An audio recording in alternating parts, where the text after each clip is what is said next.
pulong sa Ginoo nagaingon sa Kaduhang Korinto chapter 9 verse 7. Busa kinahanglan nga maghatag ang matag usa sumala sa iyang gusto. Ug dili magsubo o maghunahuna ang gipugos siya. Kaya ang Dios may higugma sa malipayong naghatag. So, ang pulong sa Ginoo nagapalimayon kanatong tanan. So, diyang buhatag ta kaniya. Aniyagin ang pure heart nga sa paghatag nato kaniya ang kalipay. Dili ka lang napugos lang ka kay tinghatag na po but nagtuo ko nga matag-usa ka na to ang kalipay diya sa paghatag sa mga kabuton sa Diyos. Kaya dahil sa verse 8 nag-ingon siya ug ang Diyos makahimo pagbubo sa tanang grasya nga na kaninyo aron kahatagan o katagbawan ang tanan ninyong panginahanglan o makahatag kamo magadayaon ala sa tanang maayong buhat. So, walay lipod-lipod no, sa dihang ibalik nato ang para sa Ginoo. Ang Ginoo ngayon, andam ngayon siya magabubo sa tanan atong mga kinahanglan. Amen ba? So, ingon pa diri sa isa akong, only by giving are you able to receive more than you already have. Amen ba? Amen. So, manindong ta para sa atong mga pag-ampo. Father God, we thank you so much, Lord, for this day, oh God. Thank you so much, Ginoo, for your goodness in our life. Thank you, Lord, every Ginoo, sa tanan aspect, yung gibuhat sa mga ng kinabuhi mo.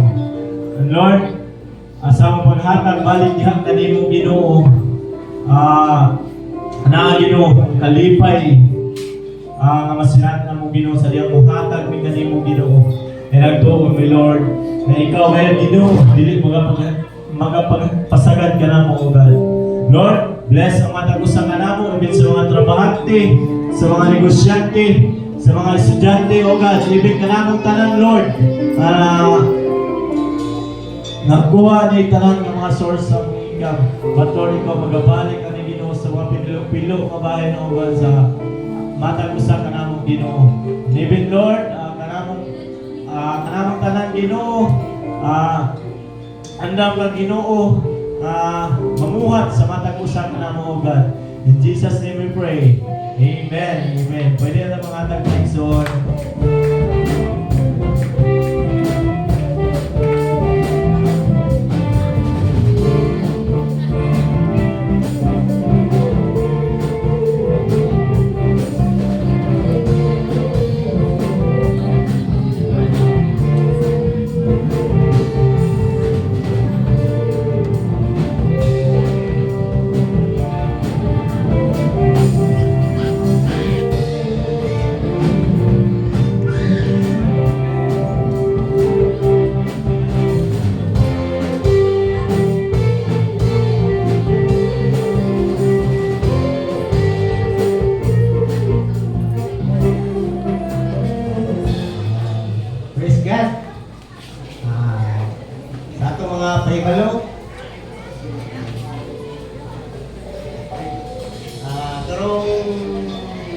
John 15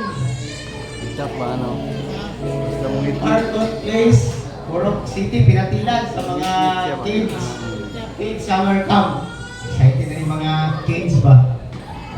John 15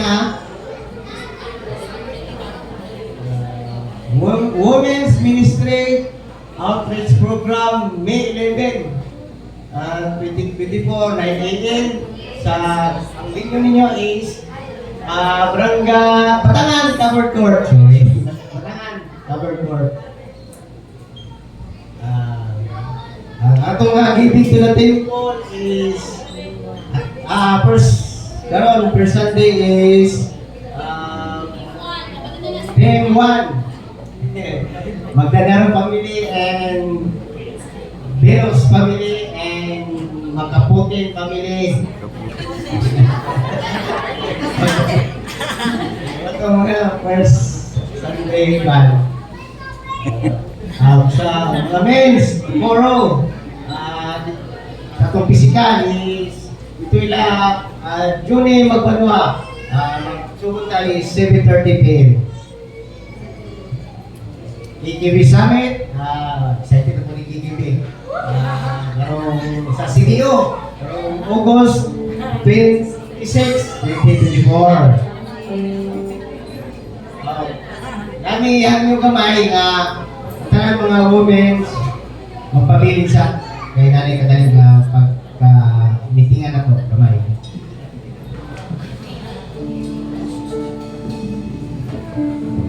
Kung baka na itong announce rin, makinig ka ba siya? Bitawa naman na siya. Rain. Kasi pwede mo yung hatong mo. Bitaw. Salamat sa Ginoo sa kahigayunan no nga magkatigong ta.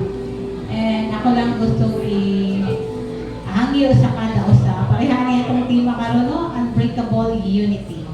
Makahiusa ta. Since first Sunday karon, mangagi ko sa inyong mga magkaroon tayo special offering kay para sa San Fernando.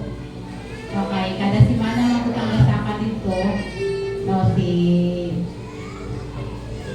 Elmer o si Jenny and the team. So, wala na ako sila gipasaka kahapon. So, magsaka sila karong Sabado kay naatay mga bagong mga arrangements. So, kinsa diri ang naay mga gikinahanglan. Kinsa diri ang naay need. Amen. Kitang tanan. So, kaya na ingon ko, if we had a need, we have to plant a seed. So, pwede ba nga magtanong tag-seed karon para sa Rochelle San Fernando? Kasi ato yung ginantaw nga mahimo yung independent ang JL San Fernando nga mahimo ditang church. Kasi karon extension pa siya. So, pwede bang magkaroon tayo ani nga team nga atong panaghiusa sama aning gilubig nga PC. Nakitang tanan natay tinguha nga matukog yun ang JIL San Fernando out sa imong tabang karon nga kabutado. Amen? So, sa dihang awito na to atong closing song, ako gihangyo nga i-drop ang imong seed. And I know nga mo ani pod ka ani. Every one of us, tila man ang ibutang sa imong kasikap. Let us all stand and let us sing. Para dahil sa kabaruan sa tanan no, agaghang yung pag-usapang tanan nga mga mama kababaihan para sa ato ang women's nga activity karong maabot nga May 11. Ihang yung isa mga 5 minutes lang kadali sa pagpabilit kay natay importante na isgutan. Hallelujah, hallelujah.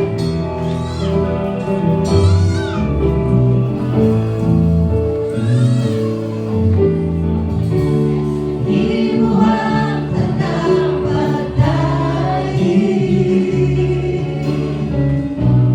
imuhang tanang tugod, ang purong-purong sa himbayan, o kaduganan, kanimuhang imuhang tanang pagdaig, imuhang tanang tugod, ang purong-purong sa himbayan, o kaduganan, kanimuhang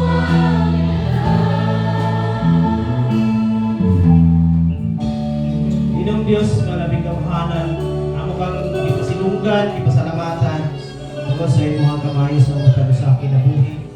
Tungkol milagroso ka ka Diyos sa mga tao sa akin na buhi. Ginoo, ang mga pag-apo sa among pagpadayon sa among pagkinabuhi, even karon nga semana, Lord.